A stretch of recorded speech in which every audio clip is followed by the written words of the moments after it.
Jagannath लिमुन forever channel को समस्त को वेलकम।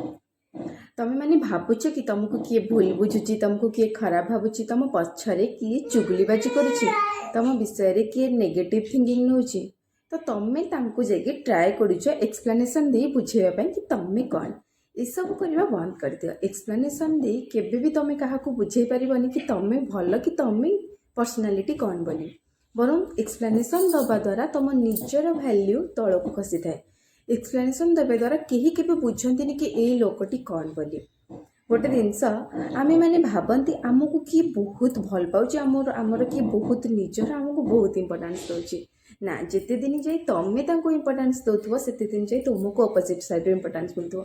केबे थरे 3-4 दिन 5 दिन 10 दिन 15 दिन एमती डिस्टेंस रही तुमको भी से डिस्टेंस करदे लाइफ तेणुक से आमको इंपोर्टान्स देले कौटी, तो आमको जो मैंने बुझा ट्राए करेंगे से ठीक बुझे। एक्सप्लेनेशन दबार दरकार ना।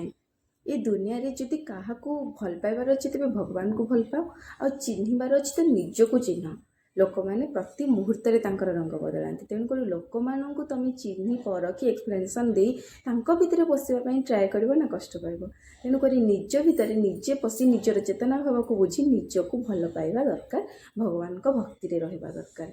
एक्सप्लेनेशन क्या दबा छाड़ी मु तो छाड़ी मो पर्सनल एक्सपीरियंस रु तुमको बुझाऊँगी कि एक्सप्लेनेशन दे केबे क्या बुझाते कहीं। थैंक्स आज ये लिमुन फॉरएवर चैनल को सब्सक्राइब करते मो कथा जब तुम मानक भल लगुच तेणुक थैंक्स।